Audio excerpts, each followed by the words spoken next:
While the Yitras are walking around Georgia Avenue, they notice that many people were walking around with dark melanin embedded in their skin. This abundance of melanin stirs a reaction within the Yitras. Junver asks Lizver if she feels this feeling also. A tall, dark-skinned man is selling some oils. Hey ladies, I got some good stuff right here for you. I would like you to try them. The oil man hands the ladies white paper slips with the scent of the oils.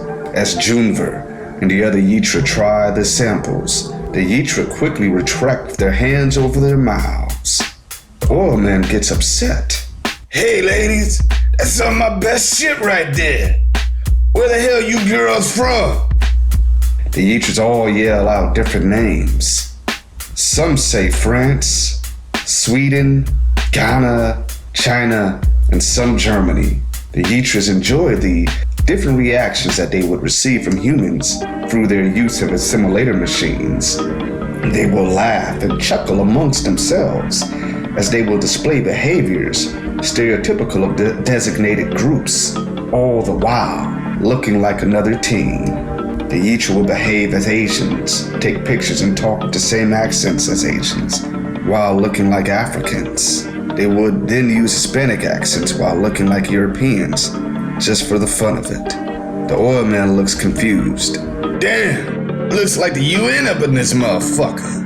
Junver tells the man that their group wants to speak to him privately and buy some items from him.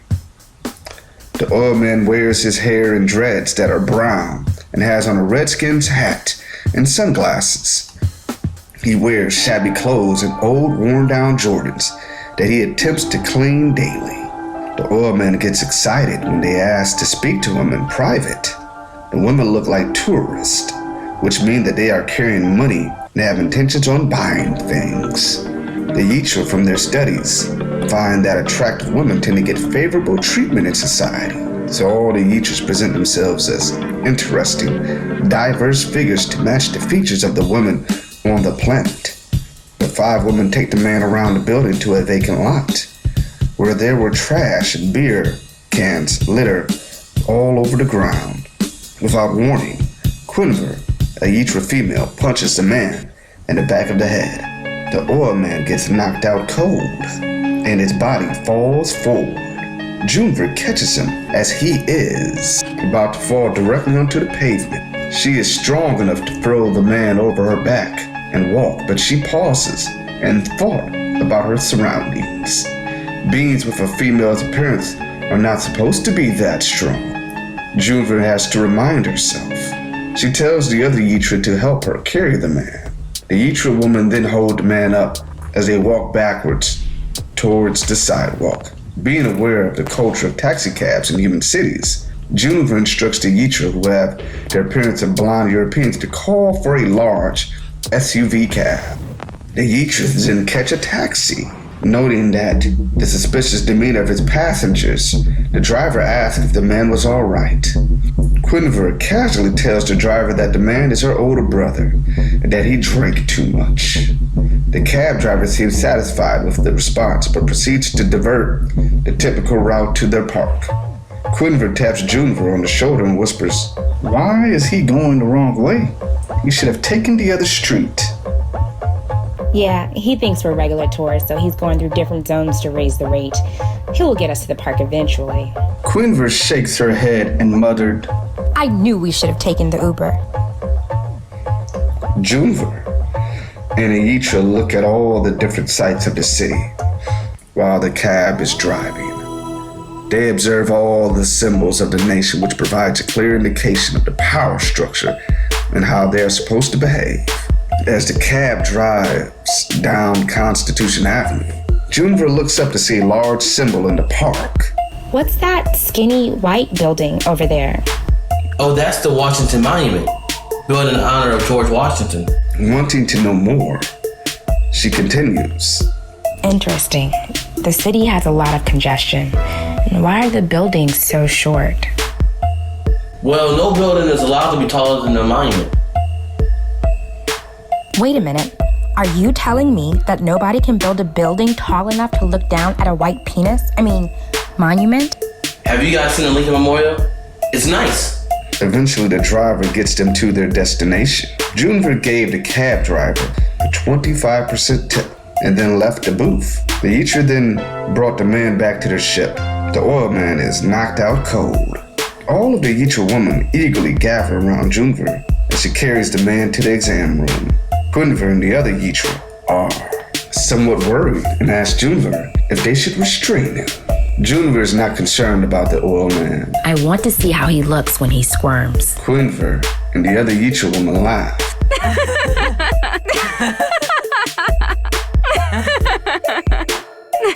The group of Eater places the man on the platform. Juniper puts her right hand over the oil man's body. The man wakes and looks around the entire room, or what seems to be a room. The lighting is weird and seems to be fluorescent. The lights are all over him and transparently show how the melanin from his dark skin courses throughout his body and within the skin. The oil man has never seen his skin in this way. The sight of it astonishes him. The oil man observes that he is in a strange environment and is currently on what seems to be an examination table. The situation dazes and confuses him. He is unsure when he should move and whether or not he shouldn't move. Deep fear is festering inside his body. Being an oil man on the streets, he had run into some black Hebrew Israelites. They used to yell at white people with microphones that passed by them on the streets. The oil man thought of them as being crazy and extreme. One of the sermons he generally remembers was when they spoke of the Tuskegee experiments and the man with the hole in his head, Vertus Hardeman, who was experimented on with radiation. The oil man begins to believe that whatever they are planning to do, it will cause him harm. The Eater recognized that the oil man was awake, but they didn't move. They just watch and observe him. The same way a cat watches and observes a mouse. The Eater women instinctively all smile at the same time, believing it would comfort the oil man, grinning vast and wide, exposing their fake teeth. Their smiles give the opposite effect. The oil man is terrified. He heard of rumors regarding homeless men getting their organs removed. These bitches about to take my kidneys, thinks the oil man. He lifts his chest off the table and swings his arms violently. Juniper grabs him by the neck and slams him on the table and holds his neck down with her right hand. The man instantly felt her strength as he is unable to remove her grasp or lift his head off the table. The sucker from her right hand begins to extract the nutrients and essence of the man. Juniper is starting to feel euphoric, high, and elated. Juniper had heard of the earthly expression of love and infatuation and feeling loved. Whatever love is, Juniper feels that this has to be it. She senses that her whole body is receiving a deep tissue massage of love and euphoria. The tingly feeling has taken her over. The Eater women were able to see the melanin coursing into her hands. And they started oohing and eyeing. Juniper transforms into her true form, and she is unable to contain herself in human form any longer. The melanin from the oil man is feeling too great. The oil man bears witness to her splendid bright orange skin, predatory green eyes, and exotic blue hair. She starts to feel warm, and her body continues to get aroused. It is the same feeling she had when she would copulate with women from her planet, except much stronger. She has to have him. The sensation she is during gives her a yearning and a thirst that needs quenching. The melanin from this man is quadrupling her normal feelings. She has to have him. Juniper has never been with a male. Men went extinct on her planet 500 years ago during a feminist movement. A virus that attacked the Y chromosome was released by radical feminists to lower the population of men. The eugenics the feminist practice got out of hand and went beyond their initial plan. It destroyed the male population and made the women all carriers. Each woman involved in their sexual reproduction learned how to please each other sexually. Most reproduction is done asexually and via parthenogenesis. Asexual reproduction, the type of reproduction where cells from only one parent are used. Parthenogenesis, eggs can develop without fertilization. Juniper releases hormones through the sucker in her right hand as she is extracting the man's essence. The hormones she releases are used to excite the Yitra woman on her planet that she dominates, but her hormones are having a different effect. The oil man is obviously frightened, but for some reason, an erection begins to form through his pants. All the other Yitra women were in awe and reverted to their true original form in a variety of colors and shades. Some of the Yitra were blue and orange, had green eyes and had yellow hair. Some are yellow with green eyes and had blue hair.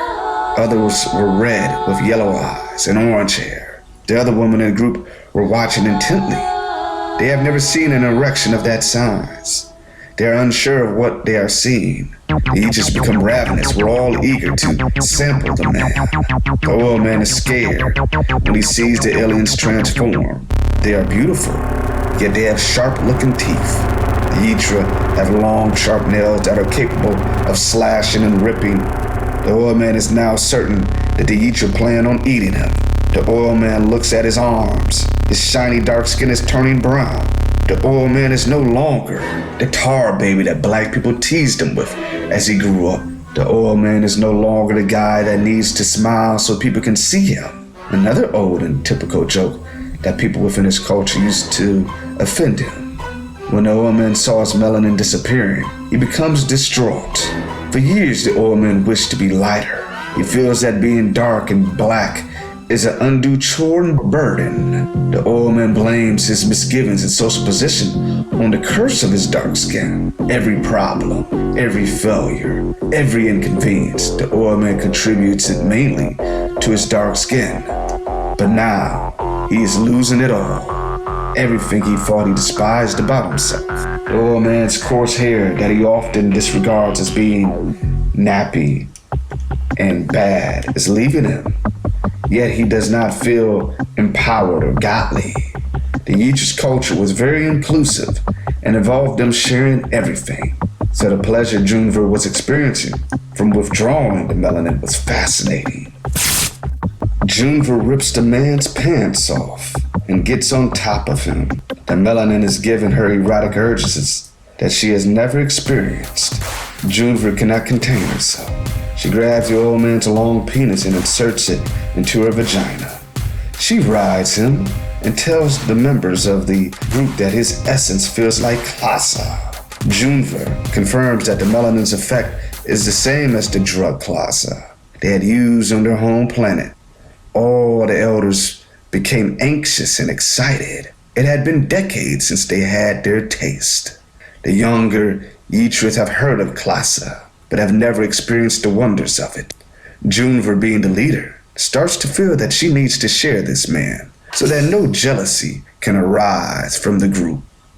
The dark-skinned man that Juniver has ridden lost a full shade. Juniver continues to ride and glide and decides to go all the way down on the oil man's shaft, fully absorbing him. It catches him off guard as the oil man has never seen a woman able to do this. The other Yitra can sense a future orgasm coming to Juniver. Juniver has an orgasm and it streams throughout her whole being. Because of the melanin Juniver is consuming, the orgasm is strong. It feels like it lasts for 10 minutes. The intensity of her orgasm is blinding. Juniver looks over to the other Yitra and has lost her vision for a few seconds. The other Yitra can sense Juniver's orgasm and want to snatch it away from her for themselves. The other Yitra want to feel the same way and eagerly await their turn, feeling awesome and remembering that many men are walking around with melanin in their skin. Juniver reluctantly gets up off the man and motions Quiniver over to approach him. The old man tries to get up, sensing his chance to escape. Quiniver slams the man back down and hops on top of him, puts her right hand around his neck. She decides to take a different position and rides him reverse cowgirl. All the Yitra placed her hand on the oil man while Quiniver continues to ride him. Juniver is aware that the other Yitra had never had klasa, so the effects of the melanin will be new and very devastating. Quiniver yells out, "This man feels great." Quinn continues to ride him. This man's essence is incredible. Are all the males on this planet like this? Juniper shakes her head. No, it seems to be only the men with dark and brown skin that have this essence. All the women from the group look at the man with first. The man has already ejaculated twice. He lost another shade of his skin tone and is now brown rather than dark black. The women each eagerly take their turn using various positions, sucking on the old man's penis and always making reference to its size. After an hour of the whole group having a brief turn, the person loses most of his pigment. He is completely beige and is sweating profusely. He felt intense chest pains and was able to see red blood through his skin for the very first time. The old man had wounds from the uterus suckers all over his body. Juniper decides to finish off the man. She grabs hold of the man's neck and removes all of the pigment from the old man's skin. The old man then goes into cardiac arrest and dies. Quinver looks at all the women in the group. We have to find more of these men. This feeling was great. She proclaims, feeling rejuvenated. They then decide to go to Southeast DC.